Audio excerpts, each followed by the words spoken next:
सरकारचं बजेट हे साधारणपणे 1 एप्रिल ते 31 मार्च असतं। निवडणुकांमध्ये असल्यामुळे त्यांना पूर्ण बजेट सादर करता येत नाही। हे सरकार कोणत्याही गोष्टीमध्ये राजकारण करू शकतं। आम्ही 2027 ला 5 लाख कोटी म्हणजे 5 ट्रिलियन ही इकॉनॉमी करू। 6.5% नव्हे तर 7%नी जीडीपी वाढेल। या सगळ्या एका स्वप्नरंजनामध्ये लोकांना नेणं हे या वोट ऑन अकाउंटमध्ये करण्याचा प्रयत्न आहे। वोट अकाउंटमध्ये खरं काहीच नाहीये, फक्त फुलोरा आहे। नमस्कार, मी विश्वास उटगी।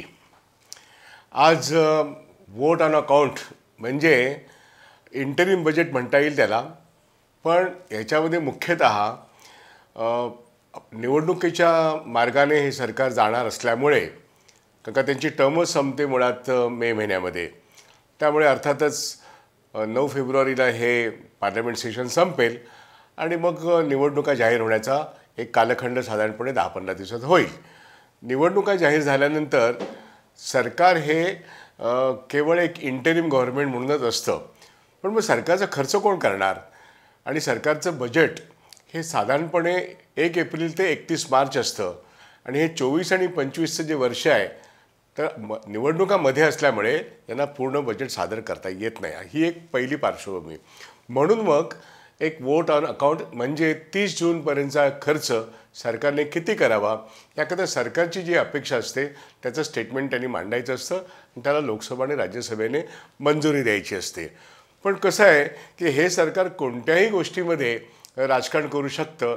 अर्थात अर्थकारण हे राजकारणाचाच भाग आहे आणि राजकारण अर्थकारणाचा भाग आहे हे आपल्याला मान्य आहे, पण सरकार कोणत्याही गोष्टीचं राजकारण करणारे असल्यामुळे त्यांनी या वोट ऑन अकाउंटच्या ऐवजी बजेटमध्ये असणाऱ्या अनेक योजनांचा फुलोरा या ठिकाणी मांडलेला आहे आणि आपण 10 वर्षात काय कर्तृत्व केलं आहे याचे आकडे आपण अजून काही पुढच्या 27पर्यंत 25पर्यंत काय करू या दृष्टीने प्रचार यंत्रणा राबवलेली आहे।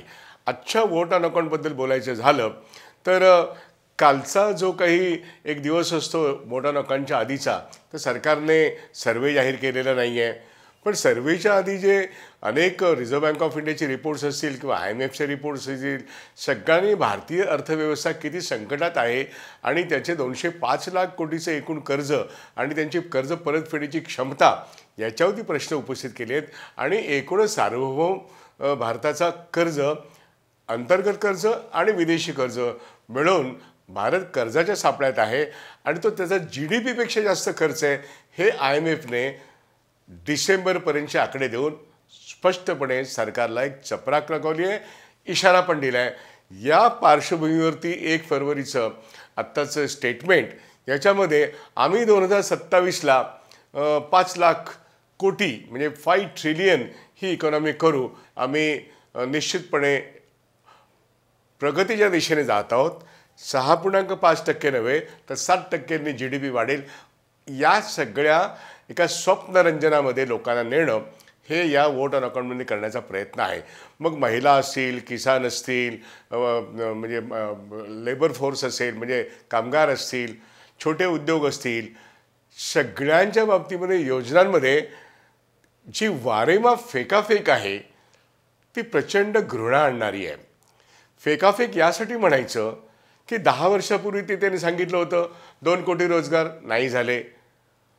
काय सांगितलं होतं 2022 पर्यंत प्रत्येक नागरिकाला घर असेल, असं सांगितलं होतं की पंतप्रधान निवास आवास योजनेमध्ये आम्ही तुम्हाला 2.25 लाखपर्यंत बँकेचं कर्ज कन्सेशनने देऊ, नाही झालं। त्यांनी किसानांकरता स्वामीनाथन कमिटीच्या शिफारशी आणू, 1.5 पट तुम्हाला भाव मिळेल, नाही झालं। अशा अनंत योजना किंवा आम्ही IIT इतके आणू, आम्ही IIM इतके आणू असं गेल्या 10 बजेटमध्ये वारंवार सांगून झालं आहे, पण आजही पुन्हा सरकार 7 नवीन IITची घोषणा करतं, तर या सरकारला काय म्हणावं? आजही सरकार म्हणतं की आम्ही 2 कोटी घरं बांधून दिली आहेत आणि आम्ही त्यात 70 लाख महिलांना घरं बांधून दिली आहेत। प्रश्न असा येतो ही घरं कुठे आहेत? त्यानंतर बँकांमार्फत आम्ही अफोर्डेबल हाऊस म्हणजे परवडणारी घरांसाठी एवढं केलेलं आहे, त्याचे आकडे जरा दिले तर बरं होईल।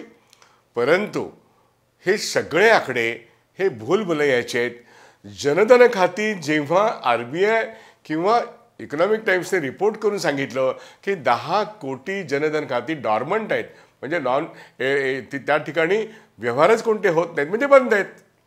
मग एकूण 45 कोटी जनधन खात्यांमध्ये एवढी कोटी बंद आहे, तर तुम्ही पंतप्रधान किसान योजना, महिला योजना, शेतकऱ्यांना एवढे दिले, विद्यार्थ्यांना एवढे दिले, हे जे काही सांगितलं जातं ते कोणते अकाउंट आहेत? आणि आपल्याच्या अनुभवामध्ये नेहमी काय येतं की UPचं इलेक्शन, छत्तीसगडचं इलेक्शन, राजस्थानचं इलेक्शन, लगेच यांचा एवढा हप्ता गेला, तेवढा हप्ता गेला, असे हजारोंचे आकडे येतात. आणि आताही पुन्हा ते आकडे वोट ऑन अकाउंटमध्ये सुद्धा आम्ही हजारो कोटीने, म्हणजे ते कोटीचे आकडे ऐकलेत तर साधारणपणे 30,000 कोटी, 40,000 कोटी असे आकडे दिसतात की जे आम्ही पंतप्रधान किसान योजना किंवा अनेक योजनांमधून आम्ही एवढे पैसे दिलेत. हा सरकारचा दावा आहे. एका बाजूने रिझर्व्ह बँक ऑफ इंडिया आपल्याला माहिती आहे, सातत्याने सांगते की 2.5 लाख कोटी क्रेडिट कार्ड आत्ता आउटस्टँडिंग लोन आहे त्यांचं, आणि जे इनसेक्युर्ड आहेत. पर्सनल लोन असो, एज्युकेशन लोन असो, हाऊसिंग लोन असो, एकूण ज्याच्यावरती NPA म्हणता येईल असं लोन 40 लाख कोटीचं आहे. हा मागच्या आठवड्याला रिझर्व्ह बँक ऑफ इंडियाचा रिपोर्ट असताना, ठेवी एकूण कर्ज वाटपाला पुरेशा वाढत नाहीत असा रिपोर्ट असताना, आज जो वोट ऑन अकाउंट सांगण्यात येतो आपल्याला, तो वोट ऑन अकाउंट प्रचंड आशावाद निर्माण करणार आहे, पण तो भूलभुलैयाचा आहे, तथ्य काहीच नाही. त्यामुळे सरकारच्या हातात सत्ता आहे आणि मतांकडे जाण्याचा रस्ता हा आता जवळजवळ 15 दिवसानंतरच येऊन ठेपलेला आहे.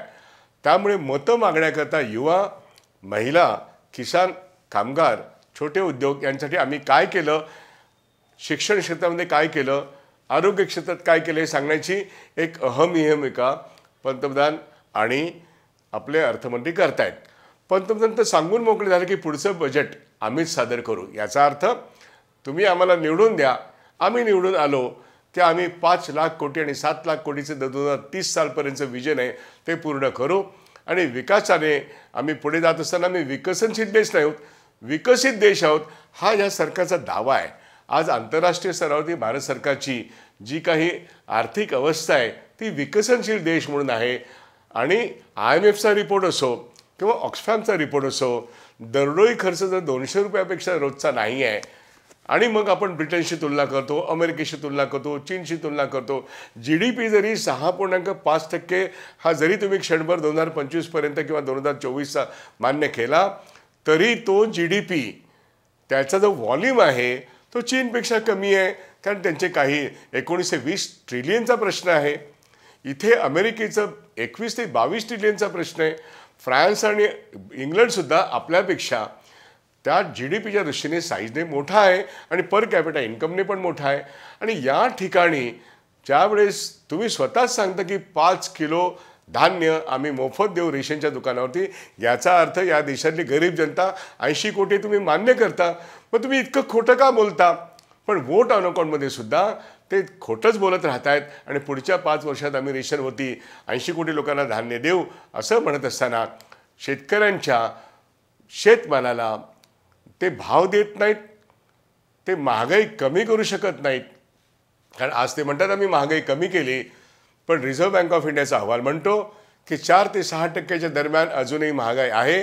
किंबहुना आपल्या सर्वांना माहिती आहे की 2023मध्ये 6 ते 7%पर्यंतची महागाई होती. ती महागाई अशी आहे म्हणून all India consumer price index, wholesale price इंडेक्समध्ये सरकारी कर्मचारी किंवा संघटित कर्मचारी किंवा बँक कर्मचारी यांना महागाई भत्ता वाढ मिळतो. म्हणजे महागाई कुठच्या लेवलला आहे याचे सरकारी आकडे उपलब्ध आहेत. पण महागाई कमी झाली असं जर अर्थमंत्री सांगत असतील 10 वर्षात, तर चक्क खोटं बोलतात हे सगळे लोक. आणि असं खोटं सांगून लोकांची त्यांना मतं घ्यायची आहेत. पण खरं ते खरं असतं, खोटं ते खोटं असतं.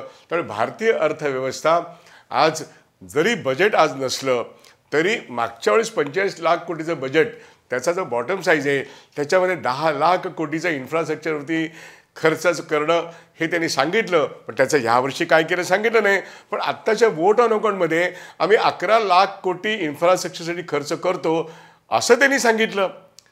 त्यानंतर त्यांनी सांगितलं की आम्ही शिक्षण व्यवस्थेसाठी 7 नवीन IITs निर्माण करतो आणि अत्यंत उत्कृष्ट दर्जाची शिक्षण व्यवस्था आम्ही पुढच्या काही वर्षांपुढे ताबडतोबीने लागू करतो, पण ही वस्तुस्थिती आहे की नाही की या देशाच्या शिक्षण व्यवस्थेमधून जे गरिबांना गेले 70 वर्ष अत्यंत स्वस्तात सरकारने शिक्षण मोफतच जवळजवळ केलं होतं, आता 90% लोकांना शिक्षणापासून वंचित करणं, त्याच्यामध्ये कोणत्याही जाती जमातीचा आणि धर्माचा असो त्याच्यावरती सरकार शिक्षणासाठी खर्च करणार नाही आणि शाळाच्या शाळा या कंपन्यांना ते हँडओव्हर करणार आहेत आणि म्हणे त्यांनी त्यांचं संगोपन करावं. सरकार मात्र शाळा उघडणार नाहीत, सरकार मात्र शाळा चालवणार नाहीत. मग बजेटमधून तुम्ही शिक्षणावरचा खर्च इतक्या वर्षांमध्ये 2% केलं नाही हे जे लोक म्हणतात आज वोट ऑन अकाउंटमध्ये, याचा कुठलाही उल्लेख नाही. शिक्षण असो आरोग्य असो 2 किंवा 1.5% आत यांचा खर्च आहे केंद्राचा, त्याच्याबद्दल काही न बोलता आता तो करणारच नाही खर्च, अशा तऱ्हेची सरकारची नीती आहे. म्हणून शिक्षण व्यवस्था, आरोग्य व्यवस्था किंवा एकूण शेतकऱ्यांविषयीच्या सबसिडीज इन्क्लुडिंग पीक विमा खतं असतील याबद्दल आम्ही PPP प्रोजेक्ट करू असंच त्या वोट ऑन अकाउंटमध्ये आलं आहे. त्या सगळ्या गोष्टी या भूलभुलैयाच्या आहेत. आकडे पण खोटे, सरकारची नियत पण खोटी. त्यामुळे वोट ऑन अकाउंटमध्ये शेवटचा प्रश्न असा येतो की तुम्ही 5 लाख ट्रिलियनचा जे काही वर्तमानपत्रातून पेरलेल्या बातम्या आहेत त्या किंबहुना बातम्याच आहेत. या यूट्यूबमध्ये मार्फत तुम्ही सांगा किंवा गोदीमार्फत तुम्ही सांगा किंवा राजकीय नेत्यांच्या मार्फत सांगा आणि सरकारचे भाट म्हणून जे काम करणारे अर्थतज्ज्ञ आहेत त्यांच्याही मार्फत सांगा. शेवटी 5 लाख कोटी म्हणजे 5 ट्रिलियन, एकदा म्हणायचं डॉलर, एकदा म्हणायचं 5 लाख म्हणजे 5 ट्रिलियन रुपीज. वस्तुस्थिती बघूया ना, 3 ट्रिलियनच्या पुढे आपली इकॉनॉमी नाही आहे. असं असताना पुढच्या 2025 आणि 27 किंवा 30च्या गप्पा मारणं हे निव्वळ भूलथापाचं आहे, दुतोंडी राजकारण आहे. आणि म्हणून हा वोट ऑन अकाउंट मागच्या सर्व अर्थसंकल्पप्रमाणे योजना जाहीर करणारा होता. प्रत्यक्षात एक प्रश्न शिल्लक राहतो की 30 जूनपर्यंत सरकारचा खर्च किती असेल याचं कुठेही या वोट ऑन अकाउंटच्या शेवटी निर्मला सीतारामने लोकसभेला सांगितल्याचं माझ्या वाचनात तर नाही आहे. नेमके किती कोटी रुपये निवडणुकीपर्यंतचा सरकारचा खर्च असेल हे तरी कळलं पाहिजे, कारण शेवटी त्या खर्चाच्या मंजुरीसाठीच हा वोट ऑन अकाउंट होता. आणि पूर्ण बजेट नवीन सरकार जे निवडून येईल त्यांनी ते मांडायचं असेल आणि ते पूर्ण बजेट असेल. आणि म्हणून आपण समजावून घेऊया की सरकारला ही एक संधी होती 1 तारखेची. त्यांनी मतं गोळा करण्याकरता वोट ऑन अकाउंटच्या मार्फत त्यांचा एक प्रकारचा जाहीरनामा मांडला आहे. त्यात अर्थातच करवृद्धी नाही आहे, अर्थातच GST कमी नाही आहे, अर्थातच इन्कम टॅक्समध्ये बदल नाही आहेत आणि कॉर्पोरेट टॅक्स ऑलरेडी तो 15% येऊन ठेपलेला आहे. त्यामुळे त्यांची तर चांदीच झाली आहे आणि देशाचं उत्पन्न वाढत नाही आहे, लोकांचं उत्पन्न वाढत नाही आहे, नवीन रोजगार वाढत नाही आहे, आहेत त्या सरकारी सर्व पदं रिकामी आहेत. म्हणजेच बेकारीच्या दिशेने सरकार वाटचाल करत आहेत, महागाईच्या दिशेने वाटचाल करतं. असं असताना वोट ऑन अकाउंटमध्ये खोटं बोलण्याची जी स्पर्धा होती ती त्यांनी पूर्ण केलेली आहे. लोकांपर्यंत जात असताना गोदी मीडिया आणि माध्यमं सरकारची ती एक बाजू लावून धरतील, कारण का त्यांच्या जाहिराती याच सरकारवरती अवलंबून आहेत. पण सत्य सांगणं, नेमकं सांगणं जनतेला, आत्ता त्यांची जी काही दुरवस्था आहे ती गेल्या 10 वर्ष जी झालेली आहेत, कोणतंच आश्वासन 2022पर्यंत पूर्व करू असं जे सांगण्यात आलं 2014-15मध्ये, ते 22 संपलं, 23 संपलं, 24मध्ये 2 टर्म संपत आहेत आणि तरी खोटं बोलणं चालू आहे आणि ते रेटून बोलणं चालू आहे. आणि म्हणून अशा सरकारला या वोट ऑन अकाउंटनंतर जर ते आपल्याकडे मतं मागत असतील खर्च सँक्शन करून घेताना, तर लोकांनी आपला जाहीरनामा लोकांमध्ये चर्चा करून 10 वर्षात जी फसवणूक केली आहे त्यानंतर या सरकारला जाब विचारायला लागेल आणि जनतेचा जाहीरनामा घेऊन, जनतेच्या मागण्या घेऊन त्याच्यावरती पुढच्या बजेटमध्ये नवीन येणाऱ्या सरकारला किती खर्च करावा लागेल, मग ते आरोग्याचं असेल, ते शिक्षणावरचं असेल, ते आपल्या जीवनावश्यक वस्तूंवरचं असेल, ते महागाई कमी करण्याविषयी असेल, ते रोजगार वाढवण्यासाठी असेल किंवा रिक्त पदं भरून घेण्यासाठी असेल, ते NPS नव्हे तो ओल्ड पेन्शन स्कीम आणण्यासाठी असेल आणि EPFOमध्ये जी 3,000 तुटपुंजी पेन्शन आहे ती पूर्ण इंडेक्स लिंक पेन्शन करणं आणि तमाम शेतकरी आणि कामगार यांच्या 60 वर्षावरच्या नागरिकांना किमान 3,000ची पेन्शन मिळायला पाहिजे, अशा तऱ्हेचे मुद्दे घेऊन सरकारने जनतेवरती किती खर्च केला पाहिजे, ती घटनेची गॅरंटी जनतेची जी आहे याच्याबद्दल बोला, असा जनतेचा जाहीरनामा घेऊन आपण गेलं पाहिजे. तर जनतेचं बजेट जनता मांडेल, vote on account Nirmala Sitharaman यांनी मांडलेलं आहे. या ठिकाणी एक चित्र स्पष्ट दिसते की मोदी सरकारची गॅरंटी ही फक्त बड्या उद्योगांना किंवा मोदींची गॅरंटी ही अदानींना आहे, बड्या उद्योगांना आहे. मोदी सरकारची गॅरंटी जनतेला बिलकुल नाही. त्यांच्या भूलथापा मात्र जनतेपर्यंत पोहोचवल्या जात आहेत. या भूलथापांना लोकांनी बळी पडू नये हे मात्र लोकांना नेमके आकडे सांगून लोकांना मतदानासाठी प्रवृत्त केलं.